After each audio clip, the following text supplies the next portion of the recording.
প্রশ্ন হচ্ছে তারাবির নামাজ না পড়লে রোজা হবে কিনা। তারাবির নামাজ না পড়লে রোজা হবে কিনা এই প্রশ্নটা জানতে চেয়েছেন। তো এখানে আমি যে কথাটা কোরআন এবং হাদিসের আলোকে বলবো, তারাবির নামাজ এবং রোজা দুইটা আলাদা বিষয়। মাহে রমজানের রোজাটা হচ্ছে আল্লাহর পক্ষ থেকে ফরজে আইন। যেমন আল্লাহ পাক বলেন, ইয়া আইয়ুহাল্লাযীনা আমানু কুতিবা আলাইকুমুস সিয়ামু কামা কুতিবা আলাল্লাযীনা মিন ক্বাবলিকুম লাআল্লাকুম তাত্তাকুন। আল্লাহ পাক সূরাতুল বাকারার 183 নম্বর আয়াতের মধ্যে বলেন, হে ঈমানদারগণ, রোজা তোমাদের উপরে ফরজ করা হয়েছে যেমনইভাবে তোমাদের পূর্ববর্তীদের উপরেও ফরজ করা হয়েছে। আশা করা যায় এ থেকে তোমরা তাকওয়া অর্জন করতে পারবে। তো এই আয়াতের আলোকে বোঝা যায় যে এই রোজাটা মানুষের উপরে, ঈমানদারদের উপরে ফরজ। আর তারাবি নামাজ যেটা আমরা পড়ি, কিয়ামুল লাইল যেটাকে হাদিসের মধ্যে বলা হয়েছে, আল্লাহ রাসূল স্পষ্ট বলেছেন, মান কামা রমাদানা ঈমানাও ওয়া ইহতিসাবান গুফিরা লাহু মা তাকদ্দামা মিন যামবি। আল্লাহ রাসূল বলেছেন যে কোনো ব্যক্তি রমজান মাসে ঈমান এবং সওয়াবের আশায় কিয়ামুল লাইল করবে, আল্লাহ পাক তার অতীতের গুনাহগুলোকে মাফ করে দেবে। সুবহানাল্লাহ।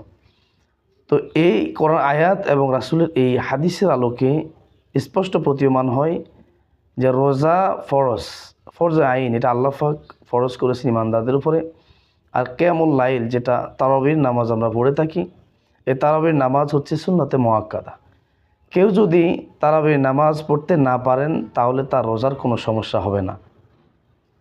তবে ফাজাইলের ক্ষেত্রে যদি বলা হয়, তারাবির নামাজ যেমন আল্লাহ রাসূল বলেছেন যে রমজান মাসে যদি কোনো ব্যক্তি একটা সুন্নাত আমল করলো, সে যেন একটা ফরজের সমান আমল করলো।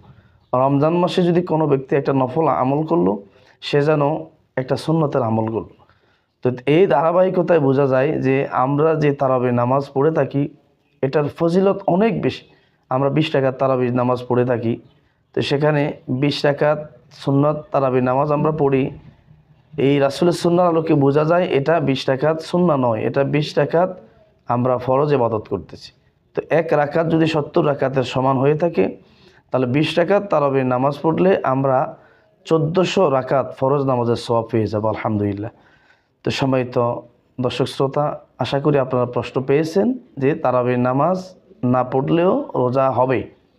তবে তারাবির নামাজের অনেক ফজিলত, অনেক গুরুত্ব রয়েছে। আমি সবাইকে অনুরোধ করব মাহে রমজানের রোজাটাও রাখবো এবং আমরা তারাবির নামাজটাও যথাযথভাবে জামাতের সহিত আদায় করবো ইনশাআল্লাহ।